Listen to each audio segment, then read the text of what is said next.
Hello, my name is Carol May Whittick. Welcome to Her Conversations, Tools for the Awakening. Her is an acronym for Higher Energetic Resonance. This is the optimal state to embody in order to attract our highest desires. What is the awakening? This is the moment in time when humanity rises up out of the darkness. Who is awakening? Each one of us present on earth today, reclaiming our sovereignty, seeking greater possibilities in our reality and looking for solutions. We know being awakened is not a lofty ideal but a necessity. If we can transform ourselves, we can change the world. Guests on Her Conversations will speak to your spirituality, sensuality and soul. Listen to their stories, hear how they are in service to the world. Let their words and these conversations embolden and inspire you. My guest on this week's episode is Blaise Kennedy, creator of The Process, a method of transforming pain from the past to experience your highest potential. During our conversation, Blaise shares his personal story of trauma, therapy, and becoming someone who facilitates the healing in others. He talks about how his work is built on people healing the relationship they primarily have with themselves, which then allows for empowered relationships with others. We also discuss the awakening taking place in society and the possibilities for a new way of being for us all. As always, I begin by asking my guests, HER is an acronym for Higher Energetic Resonance. When do you feel your most HER? Every day, by essentially doing the right thing and following through on my path, my energetic resonance gets higher. And that often means having to experience things that are challenging. Mm-hmm. So the strategy is just don't go away from anything that's challenging and enjoy the things that are very pleasant, and on it goes, higher and higher. Fantastic answer. So welcome, Blaise. Thank you. And I'm looking forward to our conversation. And before we get into it deeper, I just want to find out a little bit more about you in terms of what happened to you in life, what life taught you, and how life guided you into doing the work that you're doing now. Well, my answer was, if you do the right thing, and I'll get into what I mean when I say that. If you do the right thing and don't avoid the difficult parts and stay on course, then your energetic resonance will get higher. And I started doing the work because I had a different strategy when I was a young person, which was to avoid most of the difficulty and to not have a really clear direction. That's what I thought. That was my skill set as a youth. And that wasn't all my fault. It wasn't. It's a complicated story, but I had a very low energetic resonance, and my life sucked in all ways. Mm-hmm. And I was very fortunate that I didn't try to keep doing the same thing over and over anymore. I actually got sent to a treatment center for drug addiction, which was one of the facets of why my life wasn't working well. And I'll never forget that I had a counselor who told me once, have you ever thought about being honest about how you feel? And my answer was no, I hadn't really ever thought of that as a strategy to life. I had never considered that really being honest about what's going on inside me is a way to go through life. It's never occurred to me. And fortunately, as I started to try it, I actually really enjoyed it. I realized that a lot of the things that I was avoiding in myself were really interesting. Intrinsically, it was interesting to be me, and I felt alive just by being with myself. So my strategy changed very drastically from seeking pleasure and avoiding pain mm-hmm. to what is true and real, what is meaningful, what is alive for me. And I love that. That in itself is the discovery of my life path. I just love the truth right in all levels. So when I went to treatment, I started to realize, this is what I'm going to do for the rest of my life. And I had to learn how to do that for myself in various ways. And now I do that with other people as well. And it's like putting in a good day's work. There are people in this world who have all kinds of work ethics. And this is mine, is to be ruthlessly honest and determined to continuously discover what's true and real about myself and about reality. And I find it a very fulfilling and full-time approach to life. There's never a moment in which that ethic can't be applied. So that's what I do with my life now. And the hardest part about being a drug addict or a lost youth was that I knew that I wasn't really doing it. I knew that I knew that I wasn't really trying. I wasn't applying myself, that my life and my efforts in life were kind of meaningless, and that I was lost. And that's been the hardest part for me. It's not the pain that I've had to face or the challenges that I've taken on. It's an empty, meaningless life that's not in alignment with my calling. So once I learned how not to do that, once I learned how to actually navigate more in integrity or in the direction of that which is meaning and fulfilling, then I haven't really had many challenges. There's just discomfort and pain and other things like that, but that's just part of the work. So that's a little bit about how I got started.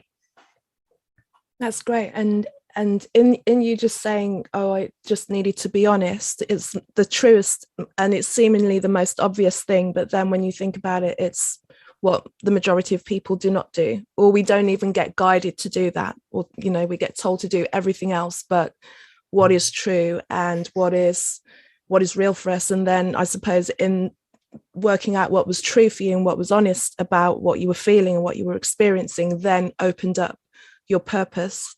Because I think a lot of people search for their purpose and kind of look for it in the midst of not even just doing the simplest thing, like you said, which is to be true and find honesty.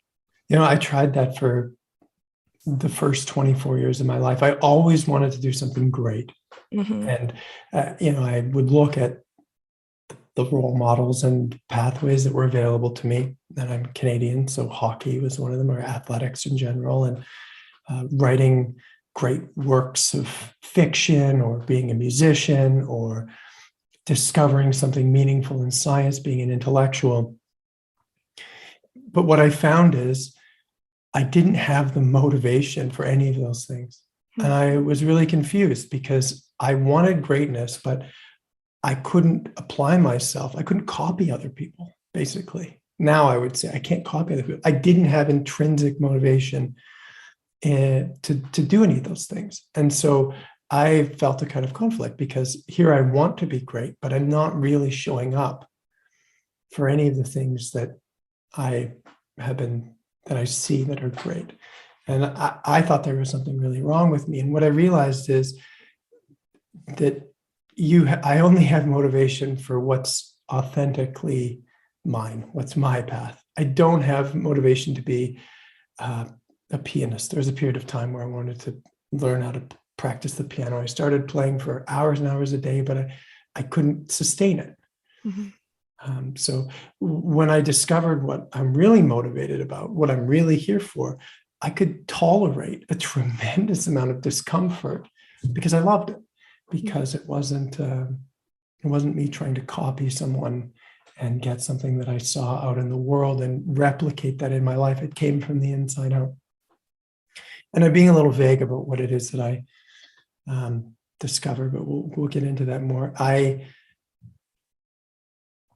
It's true that in my opinion, that motivation is not something that is mental. That's part of it, but it comes from the energy and vitality of our body. And so part of discovering what we're interested in is listening to our body, how we feel emotionally, and in the subtle energy of our body. And that will give us a direction which is new. Our body isn't copying people. Our mind copies things all the time. We think about things that we've seen before in the past. But what's happening in our body is now. It's generated purely from our unique expression.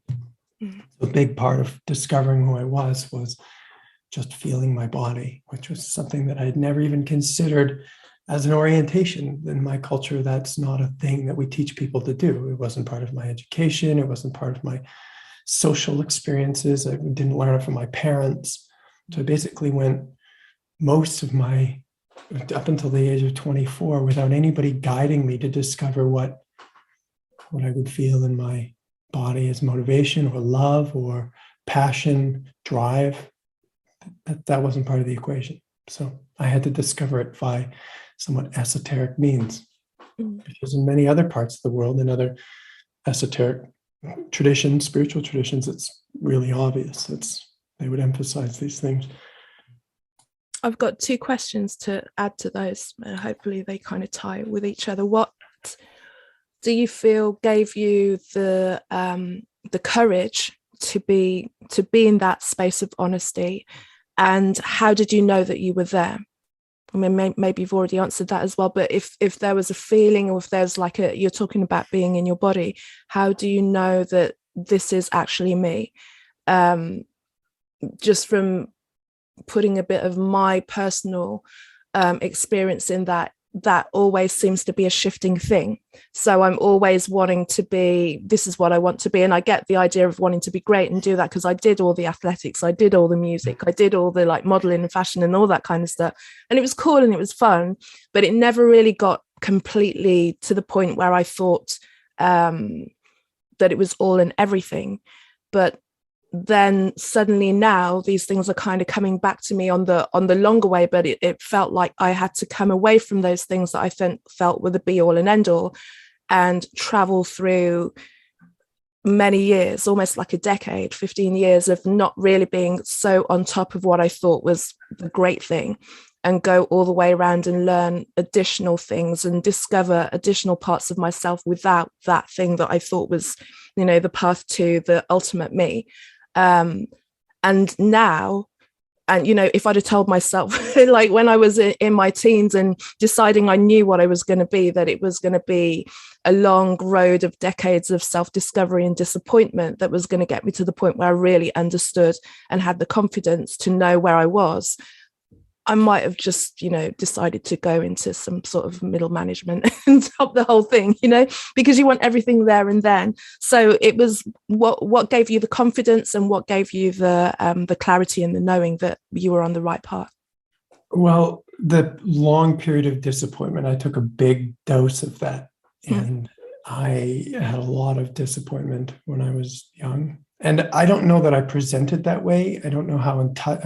Actually, I do know I wasn't very in touch with that. It was like the quiet voice running in the background, and then the foreground was basically, what's the next thing that I can do to fix this, right? So I spent a decade really focused on the loud voice, which is like, what can I do now to satiate myself? And in the background was this quiet voice that you could call it shame or low self-worth or disappointment, that was never satisfied by anything that I did. And I was in some way blessed. I couldn't find middle management.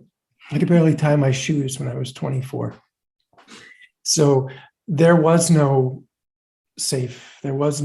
middle ground for me. Basically, I was either going to break through, or I was just going to be a loser. That was my experience of myself. And I always had a lot of faith in myself, but it just didn't, at the same time, I just didn't know what to do differently. So,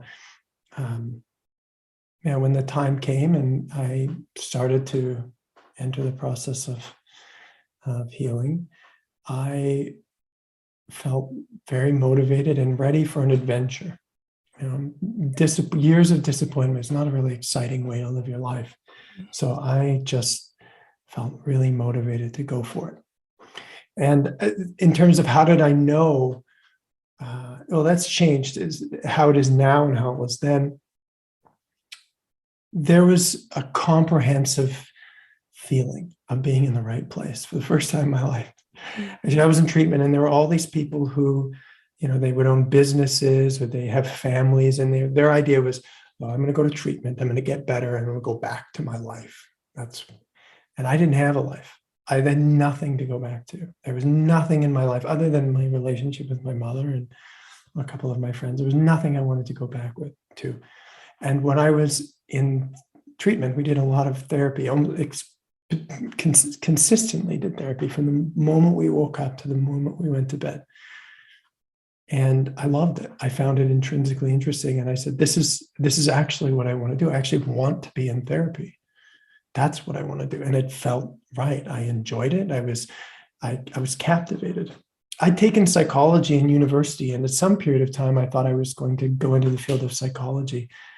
But taking psychology in university for me was they just sort of talked at me about ideas. Being in therapy was dynamic. It was not talking about ideas. It was meeting each other. We did group therapy, meeting each other in some of the worst, most challenging parts of being a human being. And so the honesty was something that was modeled to me and that I got to model. There's a whole group of us and we learned it together. Honesty is something that's done really well relationally. It's much more challenging as an individual, I believe,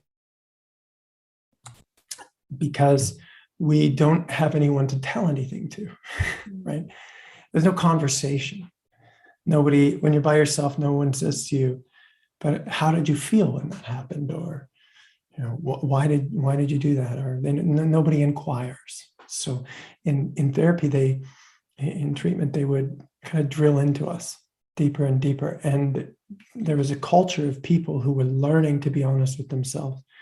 And because we'd all done some pretty terrible things, it was a very compassionate culture, a culture in which we could all relate. And it made it actually safe, even more than safe, enjoyable to talk about these things that I didn't previously even want to know about myself. There was a currency in sharing it and having someone say, yeah, I get that, or, I feel compassion for you, or I did that too. And suddenly there's this sense of feeling connected to people, which is wonderful. The feeling of being connected is wonderful. But often it means that we have to connect we have to open up the parts of ourselves which are sensitive, which maybe were hurt or overwhelmed earlier in life. So there's a bit of a risk, but the payoff is a felt sense of connection. And yeah, it felt good. It just felt good to be connected. And again, I'd never considered being motivated by the experience of being connected. That's just not something that I'd thought of, that you could feel that. Perfect. I want to talk about the process, the method of your work. How did you come to formulate that? Well, so the process is really my synthesis of all the things that I've taken part in. For the first couple of years, I was involved in the world of recovery, when Alcoholics Anonymous, Narcotics Anonymous, and all the therapies that are close to that. But after a while, I moved on. I wasn't satisfied by that. It was like I'd taken a dose of well-being going to treatment. And rather than going back to my life, my thought was, where can I get the largest dose? How do I get as much well-being as possible? And I became very interested in spirituality and consciousness. And that was not really a part of the curriculum of recovery. There's lots of room for it to be, but there was no guidance that was really satisfying to me. So I started to learn to meditate. That was the first thing that I did. And I had no idea how to do that. So I just sat there. But because I was really motivated, it was just a joy that I got to do it and that I was doing it. I was just thrilled that I was disciplined and I really wanted to do something and I was able to follow through there. I'd never had that experience before where I was self-motivated to do something. So I was just thrilled. And I spent 2 years kind of waiting for something to happen. And I hadn't really sought anything out. And I met a woman who shortly after became my wife, and she introduced me to two spiritual teachers in the West who had very different messages. And one was a very body-based healing trauma modality. His name is Thomas Hubel. And we can talk about trauma later, but that's a big part of why I was in the state that I was, and I didn't know what connection felt like, and I didn't know what I wanted to do. And the other was a self-inquiry based, more traditional Buddhist Eastern teacher named Adyashanti, who emphasized consciousness, reality, the self. And both of these were interesting to me. I liked the truth about me personally, as a body, as a human being who has lived life and how I feel. But I also liked the big truths. I was fascinated by the idea, or compelled to discover what consciousness felt like in all the different ways that it can be felt, and what the truth of life is. And so I spent years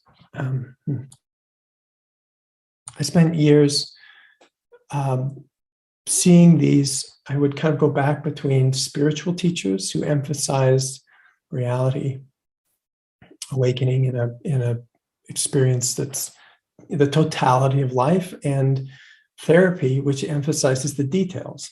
What happened in your relationship with your father, for example, your relationship with your culture. And for a long time, I believe that these two modalities have been separate. That you go see a therapist, but you're not necessarily trying to understand the creation of reality and how it came to be and who you are and all of that.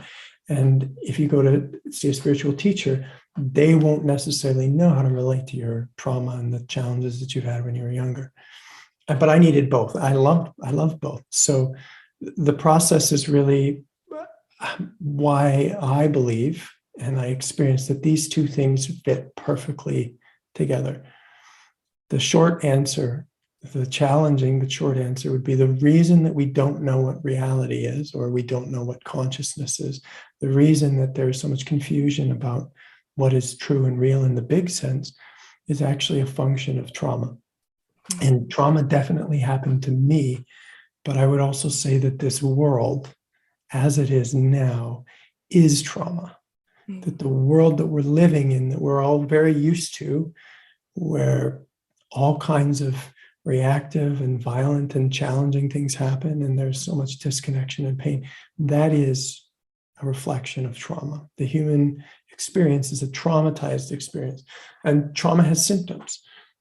We can go into what trauma means, but trauma has symptoms of basically fragmenting an individual's consciousness into parts, because we can't sort of stay with all of ourselves.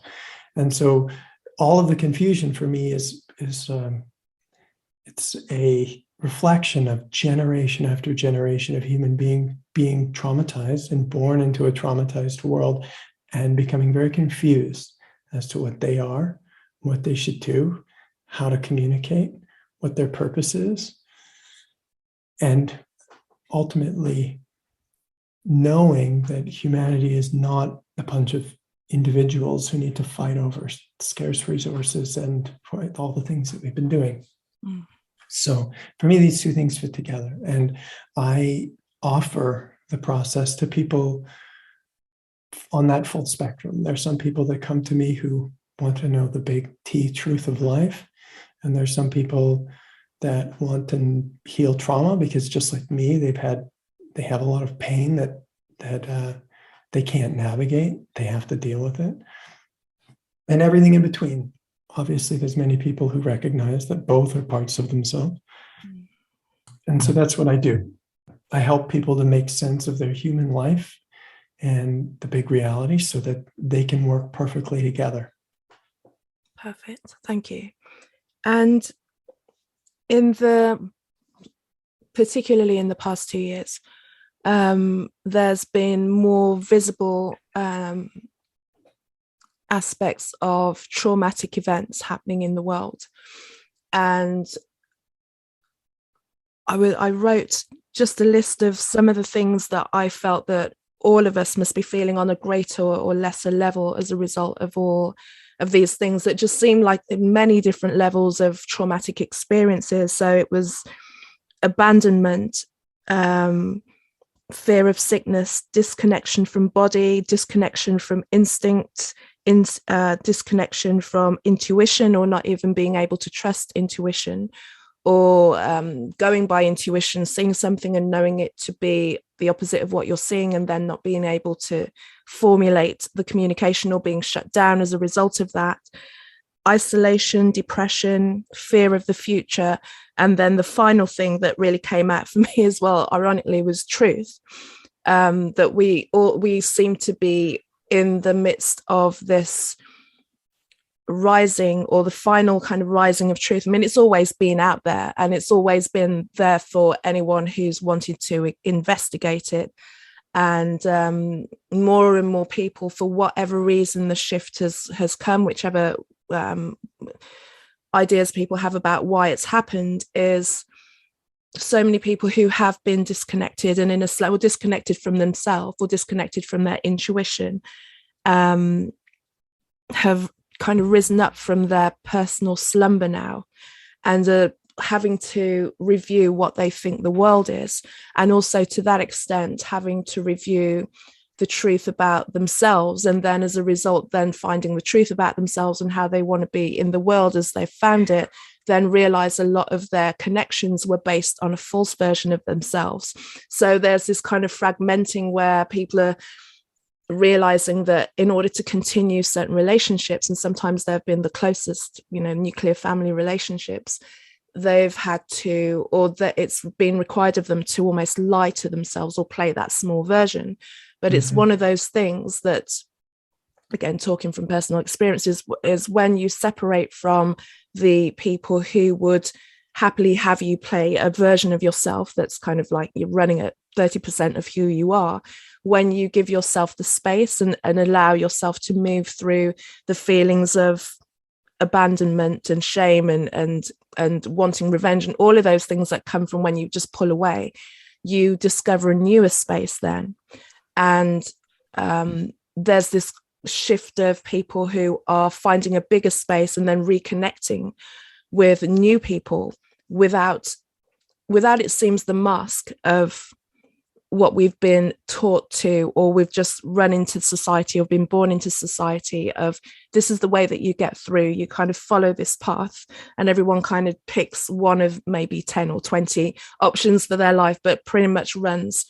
And then when you realize that it doesn't work for you, or you've kind of spent the best part of your years playing that, then that awakening is like, what do you do with that? When you realize, hang on a minute, that's not me. This is who I am. And then also, oh, the world isn't what I thought. What am I going to do in it? Maybe I can change. And even with the worldwide quarantines, and I've spoken to so many people that this has happened to, some who have been lifetime barristers. One of the most recent one that was really surprising, she just looked at the world having spent 30 or 40 years as a very successful woman in that field, and then just suddenly went, this isn't me, I'm going to do something different. And I also think I need to divorce my husband. It's like everything kind of shatters. And there just seems to be different versions of that happening for so many people. But then at the same time, there's this almost embedding into the version of themselves that people are holding on to for one reason or another. I don't know if it's denial, if it's fear of stepping out, or it can be a number of different things. Have you seen that, or things that relate to these things reflected in the way that you're treating people, or what they're coming to you with, or just your basic observations? Well, so first I want to start with my biased take on the world. And you talked about that there is a comfortable middle management position out there for you somewhere, and you could theoretically sit at a desk and you wouldn't have to go through all this challenge. And I think that the world as it is, as it has been, from the Brady Bunch to everything that we see on TV and in our mainstream culture, is like that middle management, safe, comfortable reality. And it's been, if you live in the West, at least, it's from my experience, it's been quite comfortable. And there's been an ability to stay there. At least there was for me for a long time. I wasn't very good at it, so I had a hard time. But there's people who are really successful within that system.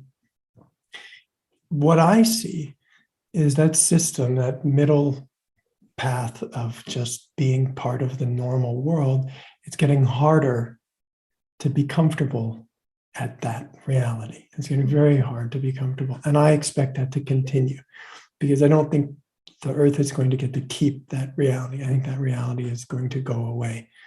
And so if you are there, what I expect and what I observe somewhat from a distance is that you will be squeezed. It will be harder and harder to find comfort in the world and its institutions and its cultures that we've known for, depending on where you are in the world, for a long time. And the pressures that people face and the reasons that people move out of that are for many, many reasons. That process has happened to me gradually and continuously, including the last 2 years. So in many ways, I'm on the margins of that culture as it is. So if everything that you know and that you do, all of your behaviors and all of your ethics and morals are part of that world, not only do you have to live in a different world, you have to find a different world to exist in, but that calls into question everything about you, about yourself as an individual. You've been conditioned to live in that world. Your beliefs, the way you operate, the way you function, what you think to be real, all of that is a product of learning how to exist in that reality. And so the question is, how does the individual change and discover a new reality that's possible for them? Well, one of the big challenges is that if this has been your whole world, you may not recognize another reality. It may not be clear and obvious that there are other ways to be, there are other potentials, both for you and for the world at large. And so one of the things that we can do is expose people to that. I think that's probably a big part of what you're doing, is that there are other possibilities. There is another way. And for me, when I went to treatment, I felt like I'd wasted my whole life and like my life was over. But what I discovered was it was actually the beginning of my life. That what had come before that wasn't really living. And so my message would be that if you take a step outside of the margins and you look to see what else is out there, you might find the same too, that the world, that the limitations of our world have been limiting you. And there's actually lots more out there for you. In terms of the people that come to me, and most of the people that I actually work with directly are very experienced. They have been working with spiritual teachers for a long time. They've been involved in meditation for a long time. They're practicing therapists. And they know a lot about that world. Now, I don't think that all of the people that I work with share a perspective on what's going on in the world, but all of them know. All of them feel the pressure and recognize it. And I think all of them hope and believe on some level that something good will come out of it, as I do. I mean, it happened to me. Something definitely good came out of all of my challenges. So what I try to do is I try to help people orient to the challenges that they have experienced personally before we can even agree on what the challenges in the world are. I like to meet people in the challenges they've experienced personally. I like to help them to heal from them and discover that there is potential underneath, hidden within all of the challenges that they've experienced personally. And we can't argue about that. We can't argue about your personal experience.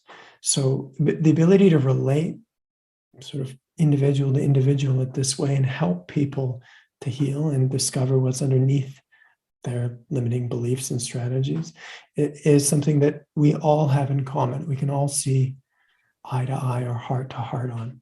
And the more people have the experience of discovering that what's inside their pain is gold or light or what they're seeking, the more people will orient to that, both towards themselves, but also to see, well, of course it's that way for the world too. Of course, it's just a simple shift in orientation that will allow the world to correct itself and for us to move towards our potential. It's obvious. It's happened to me. It keeps happening to me. I'm supporting people in my life to make that shift. Why couldn't it happen for the world? It's no different. So that's really where my focus is on, to empower individuals to learn how to do this for themselves and to do it in relationship with others. And then we can start to have an optimistic view on the potential of meeting challenging situations. We get good at it. We even enjoy it. And I think maybe that's what's missing for the moment. Or maybe I'm just looking in the wrong places, but there's a balance of, there's such a tsunami of information of all the things that are bad and all the things that could go wrong, and how, you know, it's all going to be so hard and challenging, and so many people are going to be in so much pain. And in one way it's possible to see that, but also then there's also that side of me that's like, but I didn't come here for that. Really, I didn't come to be, I didn't come to this life, I don't believe, on a deeper level to just go down in the most horrible way.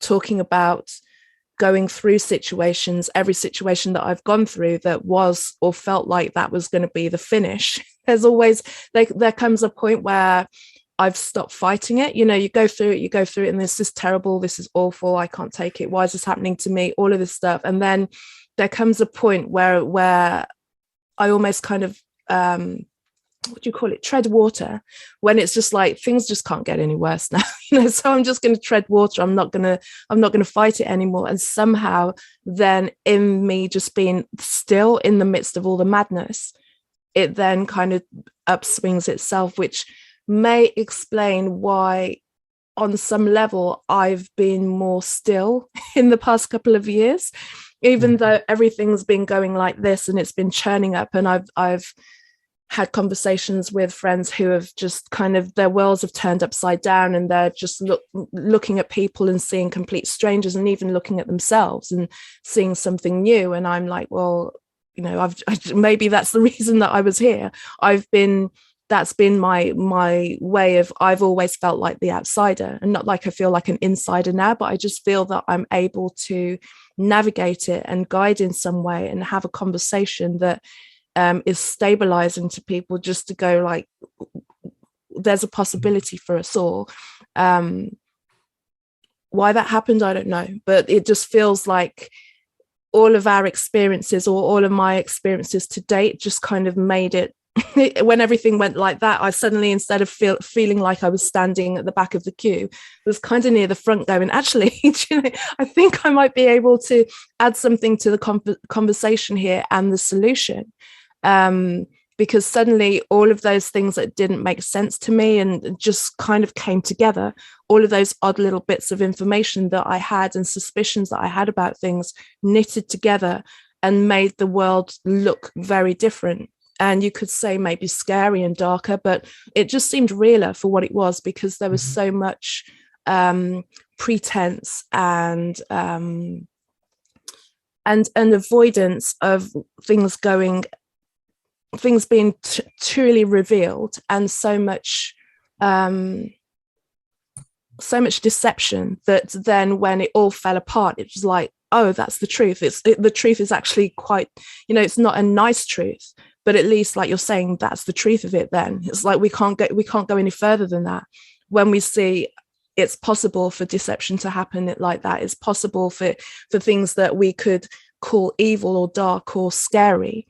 But when we see the one extent of it, then we have the opportunity to kind of go to the other end of it and balance it out, because we're always about balance, I feel. Mm-hmm. I love listening to your personal experience. Thank you. I just begin with what you said at the beginning, which was that there's fear about what may happen in the future. Obviously, There's tremendous uncertainty, and no matter where you are on how you see the world, there are challenges ahead, and there's lots to be concerned about. But my concern is not what's going to happen in the future. My orientation is to the fact that there has already been so much pain in the human experience. Pain and challenge is not something that is new to us. As far back as I can read in a history book or see in my family, pain has been a reality. Tragedy and pain has been the reality. You go look at specifically, I think, of European history. I don't know if you look at the number of wars that occurred in Europe in the, 15 to 1900s. It's incredible. And for me, most of that pain hasn't gone anywhere. Right. So in the world, in a material world, if you are a material physical object and something bad happens to you, well, then you move away from it, and then you're not in the bad thing anymore. So there were wars in the past. There aren't wars now. What's the problem? There aren't wars. But in consciousness, it doesn't work like that. In trauma, it doesn't work like that. Trauma is just an overwhelming experience which we cannot stay with and process. Describe that in terms of consciousness, it's just energy that hasn't been able to move yet. It's frozen or dark energy. You talked about evil or darkness.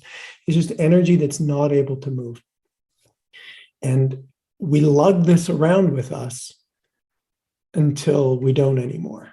We lug this around with us until we allow it to move. So when we look forward, while we're holding the pain of the past, where do we generate our fears about the future from? We're generating them from things that we've already experienced. We're fearing pains and challenges that we've already had. Everything that I believe that we project into the future is something that's already happened to us. So there's two ways to navigate that I see.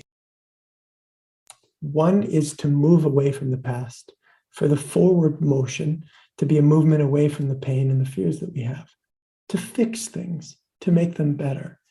Another is to, as you say, become still. And instead of moving away from the pains of the past, allow them to move. They can just move. And what happens is, the more that they move, the less they show up as your reality, the less you have to lug them around, and the more free energy you have to create a higher energy resonant future. So that's what happened to me, and personally, is that I had a lot of challenges when I was young, and I had no way of knowing that. Again, the reason that I didn't have a way of knowing that is because that's the trick about trauma. It's like an ejection seat. The way that you survive traumatic experiences by leaving them, or you could say forgetting about them. So when I was a teenager, a young person, I was like, well, what is wrong with me? I have no idea. I have these symptoms, like I can't show up for things. I can't stay focused. And I had no way of orienting to the fact that, my father had died when I was 12 years old, and this had really horrifically separated me from myself and my community. But it wasn't obvious to me. I couldn't have put those two together, because the way that I navigated the loss of my father was by leaving myself. I literally mean my focus, my consciousness left my body, and I lived in a kind of dream world in my head, and even in the space above my head, kind of a fantasy world, just full of ideas, not really connected to myself at all. And that's why I couldn't navigate the world, because I wasn't really here. I wasn't really in touch with myself. I wasn't connected to other people. And so I see the whole world works like that. The whole world is full of people who are not connected to themselves, who don't know. And so if we stay that way, we're going to create a miserable future. That is inevitable. That's what happened to me. That's what happens to anybody who creates from that place, who creates from a place of disconnection from themselves, who is unable to handle their past experience, who can't process what's happened to them. So when I look at the solutions that are presented in the world, none of them are really globally about addressing what's happened. and how we feel. I mean, in some ways that's starting to happen, but most of them are, we'll fix it by doing this, we'll fix it by doing that. But there's another way. There's another way in which we can come back into ourselves. We can come back into relationship with each other and with the earth, and we can harvest a tremendous amount of energy. Again, in the world, we harvest energy. The world that we know, we harvest energy by drilling into the earth, or, if we're fancy about it, we have electric cells that harvest energy from the sun. But in consciousness, energy is harvested by feeling the things that we have left behind, by feeling and integrating the parts of ourselves that we left behind. And what we discover is we don't need to fix ourselves. Our problem is that we have an absence of ourselves, that we're really operating connected to a very small part of our body, each other, and consciousness. And the solution is not to move away from ourselves into a future, but to move back into reality now, here, and discover how much energy there is, how much consciousness there is. And from that, we have new realities, new possibilities. Anything is possible in a literal sense. Consciousness is tremendously vast. I don't know how many adjectives I could add. Hugely vast, it's tremendously complex, with huge potential for human being to live and express themselves in all kinds of exciting and beautiful ways. But we don't have a society that even recognizes that yet, globally, that that's a possibility. And so if a society that is not recognizing that potential, if that society hits the rocks or has a crisis, then that's an opportunity. That's an opportunity for the world to change. And my life personally didn't change until I hit the rock. So I feel like I'm quite ready for this to happen. And that does not discount that this part of the journey is very painful. When I went to treatment, I was able to make a good transition, but outside the wall of my treatment center, there was a list of people who had died, because not everybody hits rock bottom and turns their life around. Many, many people hit rock bottom and are not able to make the switch, and they overdose or have other challenges. So there are very real challenges ahead. Again, my emphasis is, whether it's personally or collectively, can we lighten our load by dealing with what's happened in the past for us as much as possible to smooth the way for what clearly needs to happen for the human species. Do you ever think about how that would happen on an individual's level? So for that person who has taken the middle management path and then feels all of this shift and all of this crisis and things just collapsing around them, and they're heading towards the crisis point, but because they've lived that middle path life, conversations like this, things like therapy or spirituality or any kind of practice or self-inquiry is so far beyond their remit. It's just like not part of that's not the way that their world or their life works, but yet they're careering towards something because, like you say, the structure in which they've been kept very comfortable because they adhered to it is falling apart. And then suddenly they become aware, or they become more and more cognizant that they can't continue in that way. What is the way? What is the way to bring some ideal towards that person? Because, like you say, some will make it and some may not. So that it just lands. It's just in their awareness, not necessarily coming to them and go, come and do the process. It'd be too far out of everything that they've thought. But they're like, everything is falling apart. How does that ever come to your mind, or do you ever think on it? These are thoughts that I have, and I realize that these are conversations that anyone who's kind of taken that middle path of the road is probably not necessarily going to be open to, even though you can witness that something is happening for them which is creating a disintegration of their reality, and they might hit a point where they're going to have to really face what's happening to them, but you want to kind of give them some encouragement or some tools in that this can, this can kind of bring you up and out of it, or stay there. It's not going to be the finish of you if you don't believe it to be. There's so much richness. Like what can people learn in that space? Well, I would say that we all care about something, no matter how disconnected we are, how lost an individual is or traumatized. We all care about something, and it may not all be the same thing. For me, it was just this sense of I have to make something I just have to do something great. I can't let it go. There's no way that I can let it go. For other people, it could be, their relationship with their children or whatever it is. We care about something, and there is something in us that says it's not done yet. It's not good enough. I need to find a way.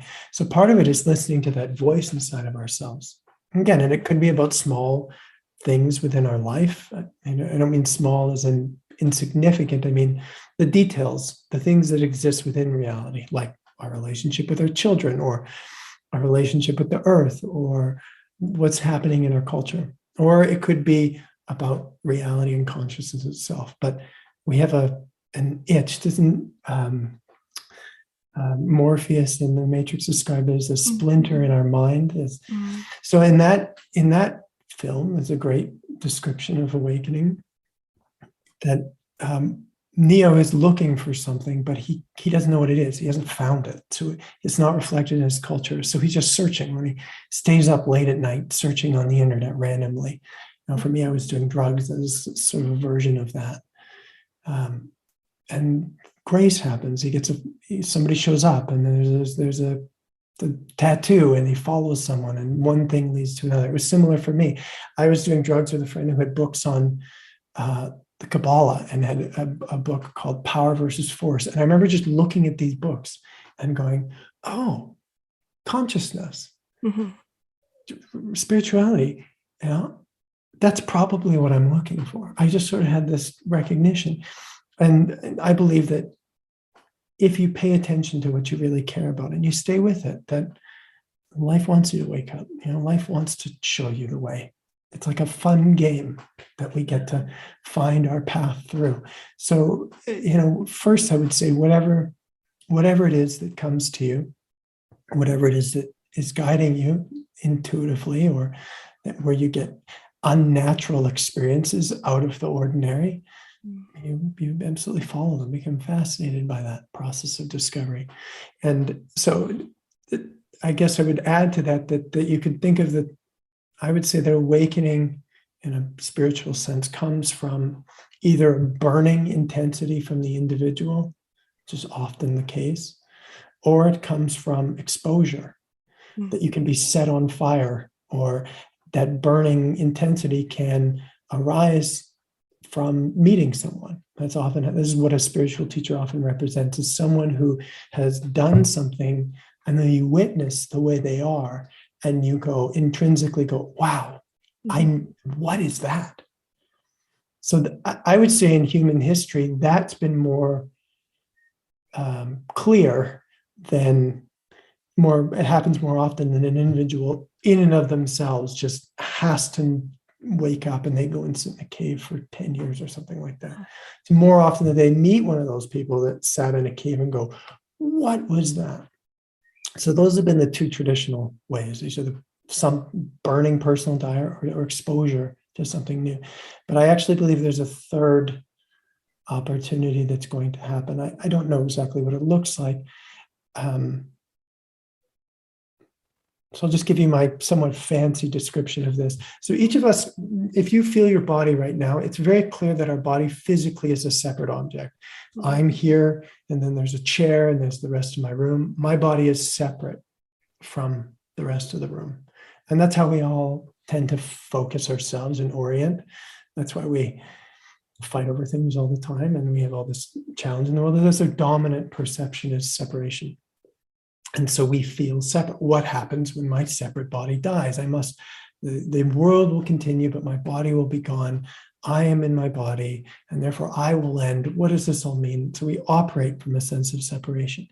But if any individual, either again through spiritual practice or miraculous, effortless awakening, realizes that's only one level of perception. You can also feel your body energetically, and most notably, the pathway to feeling that is to feel your emotions. If you feel your emotions, you will realize they don't behave like a separate object. They behave more like a flow of energy.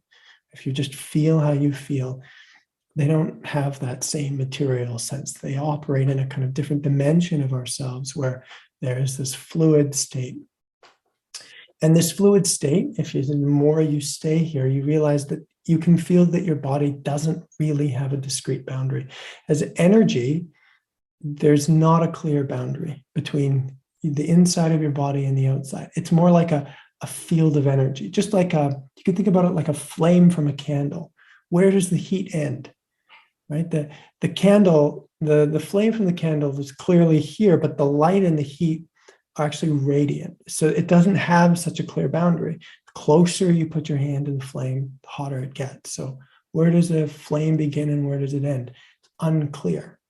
So through spiritual practice or spontaneous realization, it can become felt that the body, or healing from trauma, I should also say, the body can be felt like this.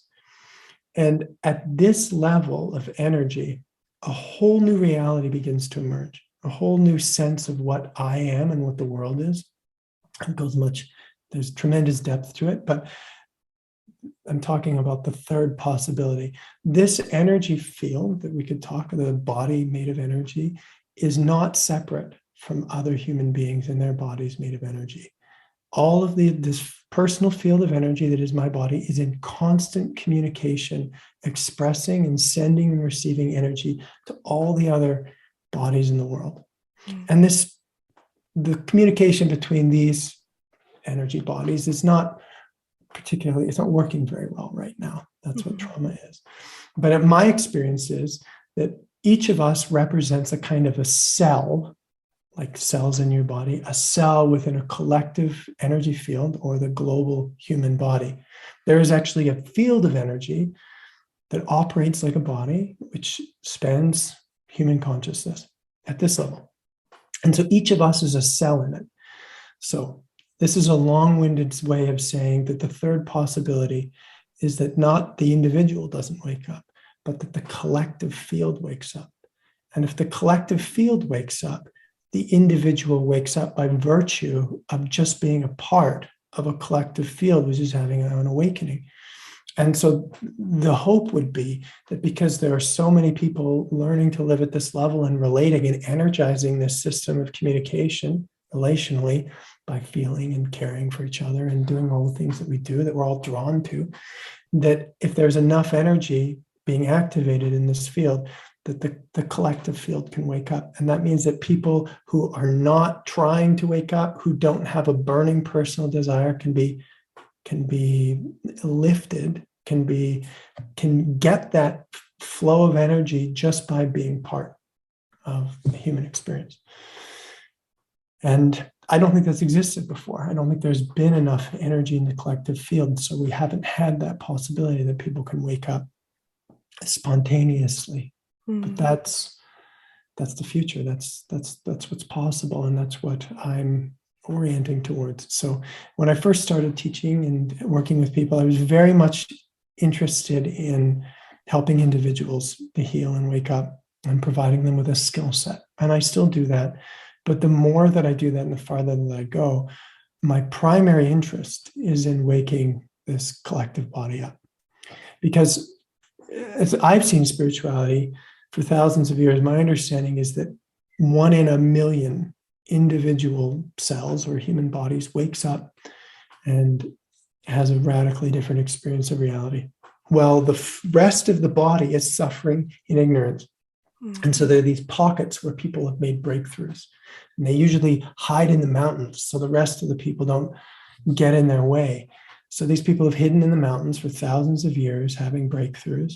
And slowly but surely, this capacity is taking up more space, and words like consciousness and awakening don't seem quite so radical anymore, and people can entertain that. I often think that Eckhart Tolle was on Oprah. I feel like that's a sort of a high watermark for consciousness making a dent in the collective reality, where people can start to consider manifestation or healing or energy, or in a non-religious way, a soul and possibilities within consciousness. This is all part of this awakening. And so my orientation is, what can I do to energize this field as much as possible? Of course, if I do that, I won't be helping the individuals that I'm helping, because they will energize the field by having as much energy, the highest energy resonance that they personally can, and communicating that or expressing that within the world.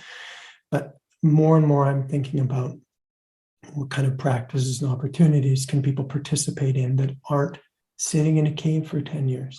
Most people aren't going to do that. So I guess I would say that there's an opportunity that spiritual practice can radically change. Again, spiritual practice has been people in robes, sitting in caves, doing very esoteric looking things that don't relate to ordinary life.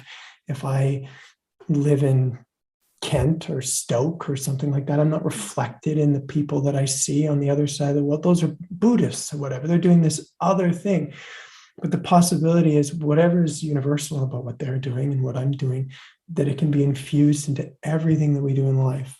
Raising our children, building our business,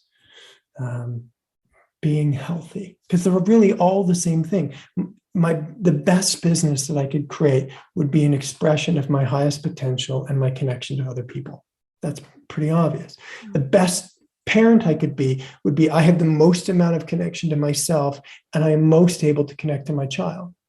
Right? The healthiest person would be, I'm most in touch with my body, and I most listen to what my body is needing.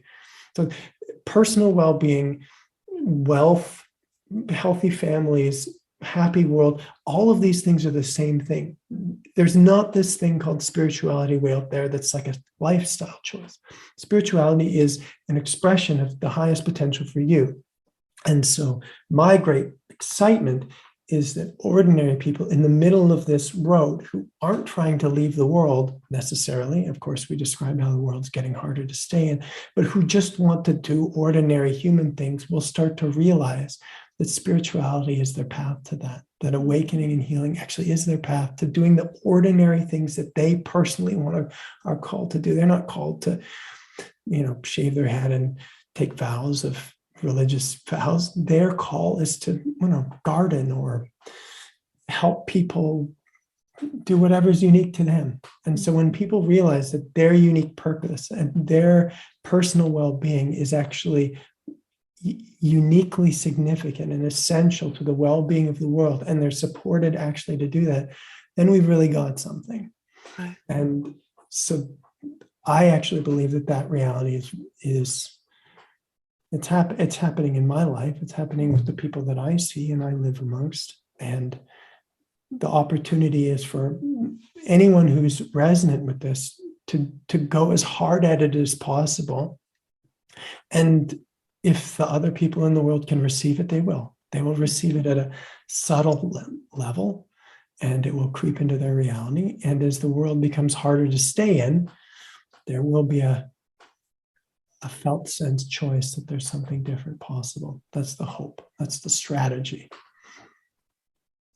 That's a good one. And I like yourself, I see evidence of that happening already. I see people who are digging into what it is that is their joy, and their joy can be anything that would be almost considered not a real way to make a living, or not a real way to contribute to the world. But by being able to just show what they're passionate about, whatever that may be, and how that lights someone up. I mean, I just like talking to people that are passionate about something. I don't even have to understand it, because if somebody has a passion for something, even if I don't understand it, one, they'll be able to explain it to me in a way that I might learn a little bit about it, but also it's what's infectious is their passion and their their, going back to that initial word that we spoke of, their truth is, this is what really does it for me. This is what makes me happy. This is what I can do for hours on end and not realize that I haven't eaten or gone to the bathroom or anything, you know, all of those kind of human things that would distract us, or would, you know, you don't feel like you need to pick up the phone. You don't really want to sleep. You can just get channeled into whatever it does. And then as a result, it just builds on everyone else's passion. I mean, I think that's one of the positives that we've got from something like social media, is that people who just live life their way have shown that it is possible. And the joy that so many hundreds of thousands of people can get from just watching them do their daily life just fills you with hope that if they're doing their thing, what's my thing and how can I do that thing? So I really think that's the way to do it. And I think it's happening already. Right. And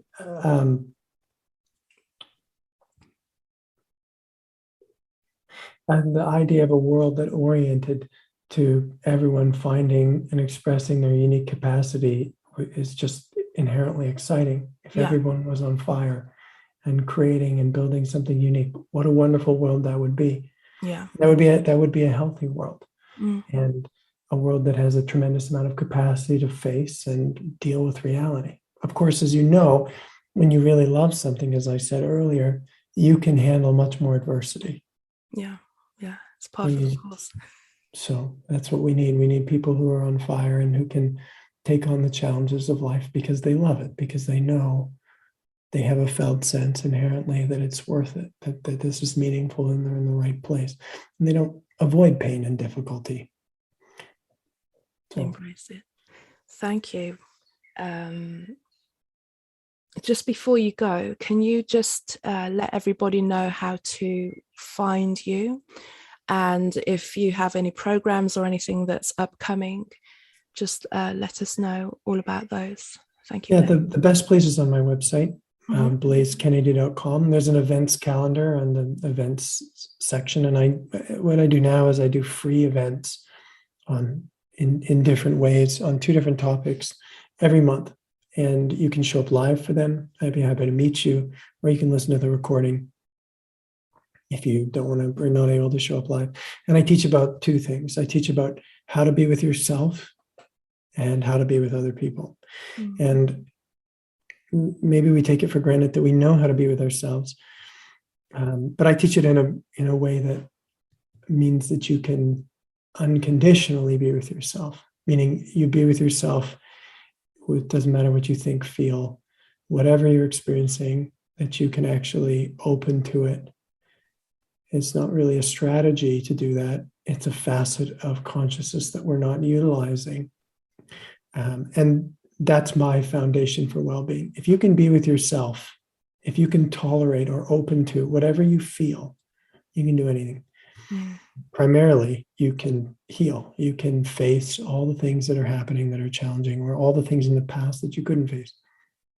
And the second thing that I teach how to do is how to be with other people. And again, we would take that for granted that we know how to do that.